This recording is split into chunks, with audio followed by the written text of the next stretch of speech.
Hey everybody, we are going to do the March 14th daily Bible reading. We'll be starting out in Numbers 25 verse 1 and reading through 26 verse 65. And then we'll be in Psalm 34 1 through 7, and then Proverbs 11:28, and then Mark 13:21 through 37. And then our question for the day is, can anyone know the exact time and day of Christ's return? So with that, we're going to get started.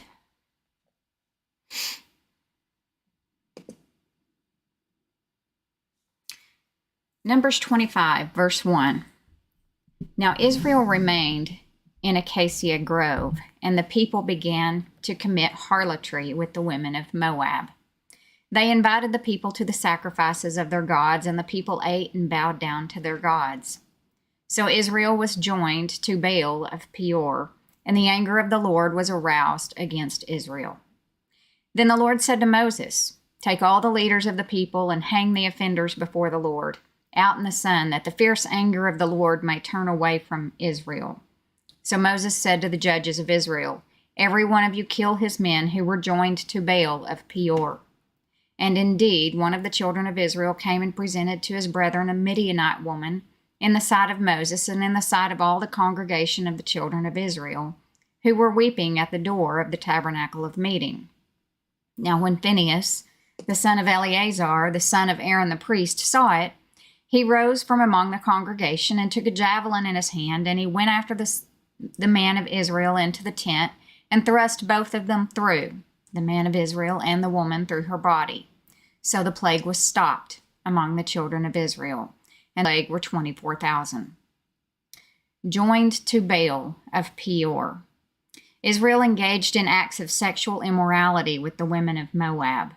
Since this was part of the pagan cult that was worshipped by the Moabites, the Israelites joined the Midianites, referred to as Baal of Peor. This was a violation of the first commandment.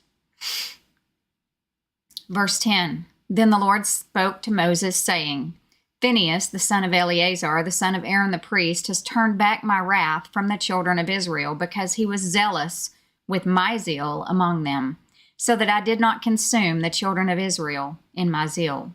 Therefore say, Behold, I give to him my covenant of peace, and it shall be to him and his descendants after him a covenant of an everlasting priesthood, because he was zealous for his God, and made atonement for the children of Israel."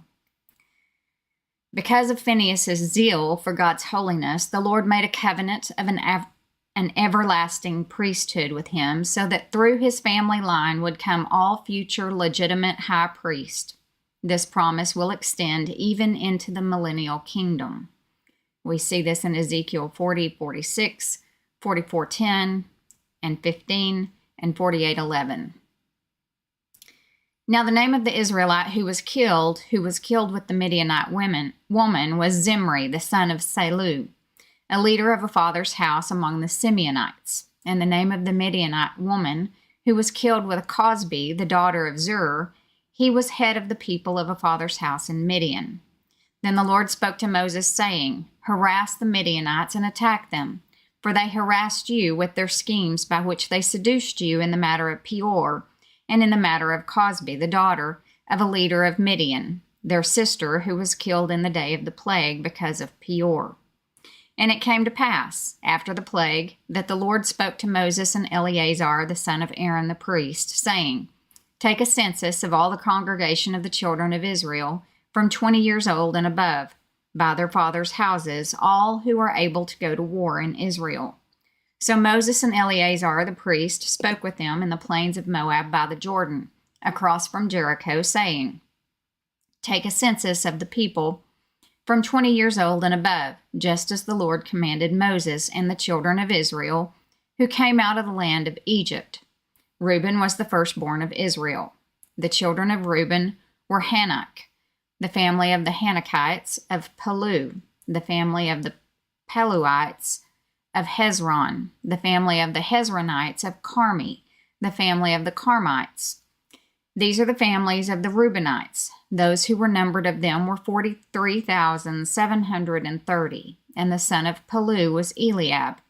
The sons of Eliab were Nemuel, Dathan, and Abiram. These are the Dathan and Abiram representatives of the congregation who contended against Moses and Aaron in the company of Korah, when they contended against the Lord. And the earth opened its mouth and swallowed them up together with Korah when that company died, when the fire devoured 250 men, and they became a sign. Nevertheless, the children of Korah did not die. The sons of Simeon, according to their families, were of Nemuel, the family of the Nemuelites of Jamin, the family of the Jaminites of Jochan, the family of the Jochanites of Zerah, the family of the Zarites of Shaul, the family of the Shaulites. These are the families of the Simeonites, 22,200. The sons of Gad, according to their families, were of Zephon, the family of the Zephonites of Haggai, the family of the Haggites of Shuni, the family of the Shunites of Ozni, the family of the Oznites of Eri, the family of the Erites of Arod, the family of the Arodites of Areli, the family of the Arelites. These are the families of the sons of Gad, according to those who were numbered of them, 40,500. The sons of Judah were and Onan, and and Onan died in the land of Canaan. And the sons of Judah, according to their families, were of Shelah, the family of the Shelonites, of Perez, the family of the Parzites, of Zerah, the family of the Zarhites, and the sons of Perez were of Hezron, the family of the Hezronites, of Hamul, the family of the Hamulites. These are the families of Judah, according to those who were numbered of them, 76,500. The sons of Issachar, according to their families, were of Tola, the family of the Toalites, of Puah, the family of the Punites, of Jashub, the family of the Jeshubites, of Shimron, the family of the Shimronites. These are the families of Issachar, according to those who were numbered of them, 64,300. The sons of Zebulun, according to their families, were of Sered, the family of the Sardites, of Elon, the family of the Elonites, of Jaleel, the family of the Jalelites. These are the families of Zebulunites, according to those who were numbered of them, 60,500. The sons of Joseph, according to their families, by Manasseh and Ephraim, were the sons of Manasseh of Machir, the family of the Machirites, and Machir begot Gilead, of Gilead, the family of the Gileadites. These are the sons of Gilead, of Jezer, the family of the Jezerites, of Helek, the family of the Helekites, of Asriel, the family of the Asrielites, of Shechem, the family of the Shechemites, of Shemida, the family of the Shemidaites, of Hepher, the family of the Hepherites. Now Zelophehad, the son of Hepher, had no sons, but daughters, and the names of the daughters of Zelophehad were Mala, Noah, Hoglah, Milcah, and Tirzah. These are the families of Manasseh, and those who were numbered of them were 52,700. These are the sons of Ephraim, according to their families, of Shuthelah, the family of the Shuthelites, of Becher, the family of the Bachrites, of Tahan, the family of the Tahanites. And these are the sons of Shuthelah, of Aaron, the family of the Aaronites. These are the families of the sons of Ephraim, according to those who were numbered to them, 32,500. These are the sons of Joseph, according to their families. The sons of Benjamin, according to their families, were of Bela, the family of the Belaites, of Ashbel, the family of the Ashbelites, of Ahiram, the family of the Ahiramites, of Shupham, the family of the Shuphamites, of Hupham, the family of the Huphamites. And the sons of Bela were Ard and Naaman of Ard, the family of the Ardites, of Naaman, the family of the Naamites. These are the sons of Benjamin, according to their families, and those who were numbered of them were 45,600. These are the sons of Dan according to their families. Of Shuham, the family of the Shuhamites. These are the families of Dan according to their families. All the families of the Shuhamites, according to those who were numbered of them, were 64,400. The sons of Asher, according to their families, were of Jimnah, the family of the Jimnites. Of Jeshua, the family of the Jeshuites. Of Beriah, the family of the Berites. Of the sons of Beriah, of Heber, the family of the Heberites. Of Malchiel, the family of the Malchielites. And the name of the daughter of Asher was Sarah. These are the families of the sons of Asher, according to those who were numbered of them, 53,400. The sons of Naphtali, according to their families, were Jaziel, the family of the Jazielites. Of Guni, the family of the Gunites. Of Jezer, the family of the Jezerites. Of Shillem, the family of the Shillemites. These are the families of Naphtali according to their families, and those who were numbered of them were 45,400. These are those who were numbered of the children of Israel, 601,730. Then the Lord spoke to Moses, saying, To these the land shall be divided as an inheritance, according to the number of names. To a large tribe you shall give a larger inheritance, and to a small tribe you shall give a smaller inheritance. Each shall be given its inheritance according to those who were numbered among them. The land shall be divided by lot. They shall inherit according to the names of the tribes of their fathers. According to the lot of their inheritance shall be divided between the larger and the smaller. And these are those who were numbered of the Levites according to their families. Of Gershon, the family of the Gershonites. Of Kohath, the family of the Kohathites. Of Merari, the family of the Merarites. These are the families of the Levites, the family of the Libnites, the family of the Hebronites, the family of the Malites, the family of the Mushites, the family of the Korathites, and Kohath begot Amram. The name of Amram's wife was Jochebed, the daughter of Levi, who was born to Levi in Egypt. And to Amram she bore Aaron and Moses and their sister Miriam. To Aaron were born Nadab and Abihu, Eleazar and Ithamar. And Nadab and Abihu died when they offered profane fire before the Lord. Now those who were numbered of them were 23,000, every male from a month old and above, for they were not numbered among the other children of Israel, because there was no inheritance given to them among the children of Israel. These are those who were numbered by Moses and Eleazar the priest, who numbered the children of Israel in the plains of Moab by the Jordan across from Jericho. But among these there was not a man of those who were numbered by Moses and Aaron the priest when they numbered the children of Israel in the wilderness of Sinai. For the Lord had said of them, They shall surely die in the wilderness. So there was not left a man of them, except Caleb, the son of Jephunneh, and Joshua, the son of Nun. Psalm 34, beginning in verse 1. It's a psalm of David when he pretended madness before Abimelech, who drove him away, and he departed.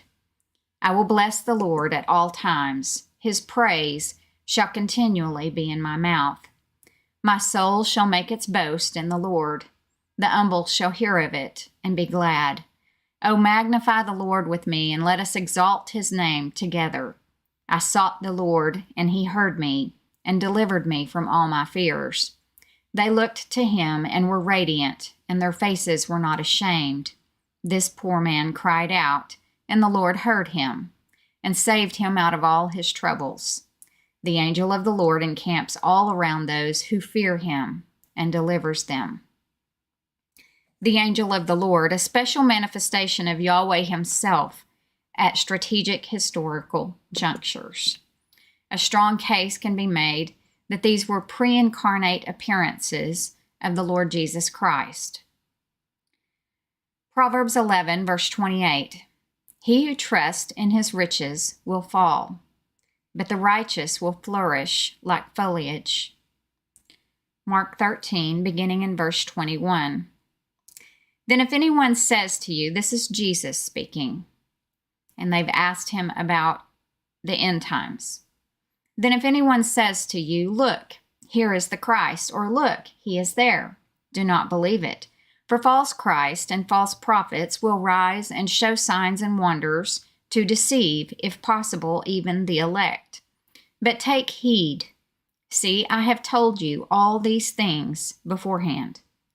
But in those days, after the tribulation, the sun will be darkened, and the moon will not give its light.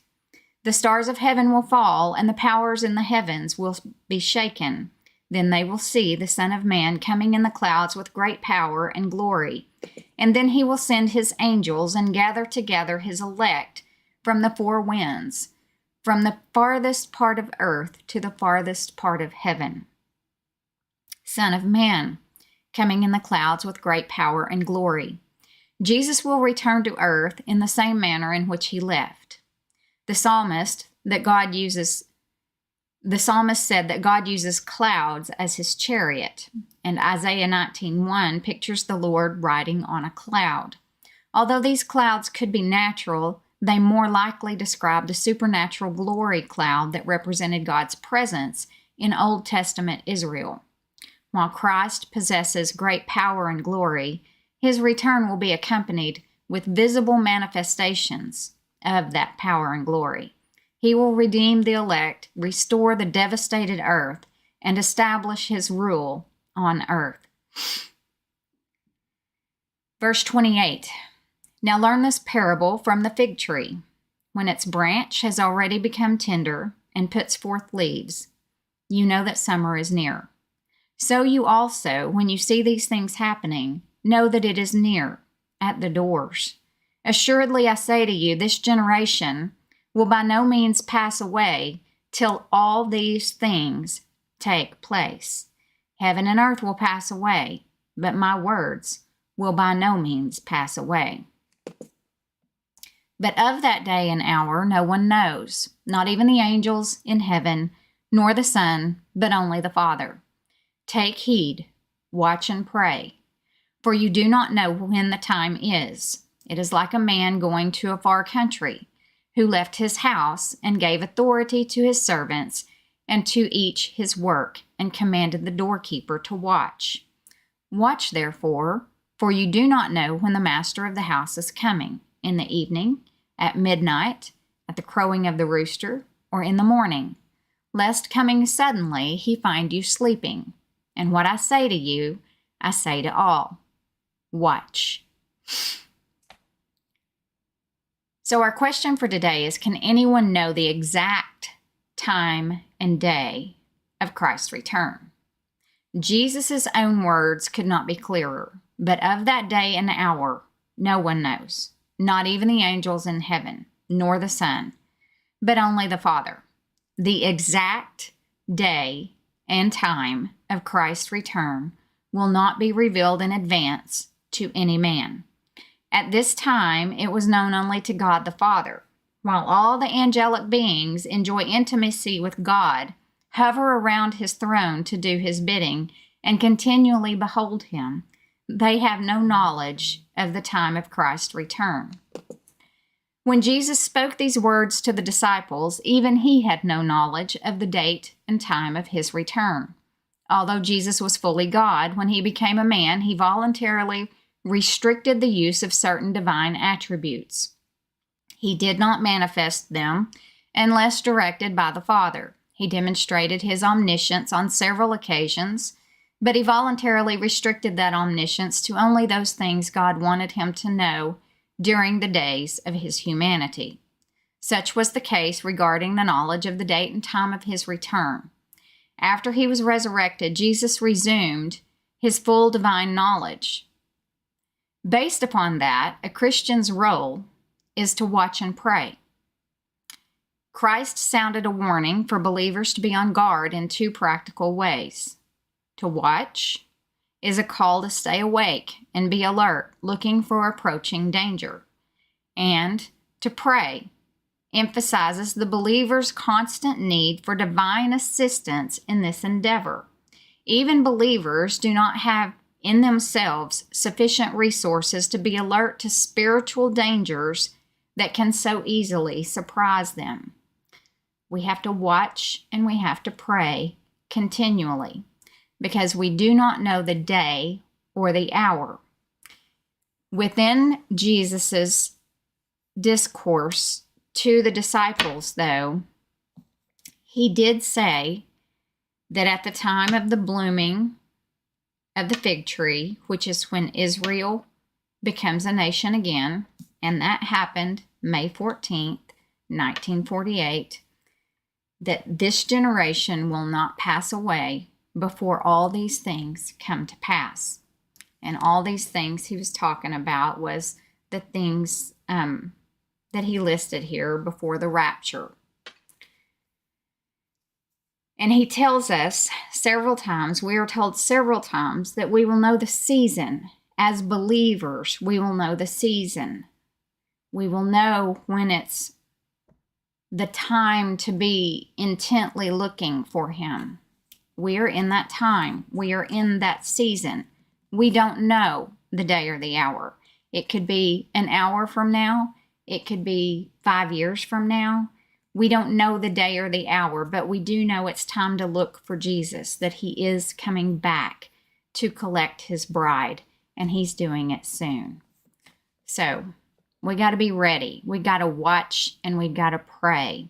And he described the days right before the rapture as being very intense. You know, the other day we talked about it being like a woman in labor, having labor pains. The labor pains get more and more and more and more intense. So the things on earth that are happening faster and faster and faster and faster, just like the labor pains come on to a woman, and they happen, you know, closer and closer and closer together. So the things on earth are happening closer and closer and closer together. And he told us, you know, that evil would abound. Well, it's abounding. There would be wars and rumors of war. There's wars and rumors of wars. Everything that is going on, you know, is in his speech that he gave to the disciples on the Mount of Olives. So watch and pray and be ready for Jesus to come. That concludes the March 14th daily Bible reading, and I'll be back.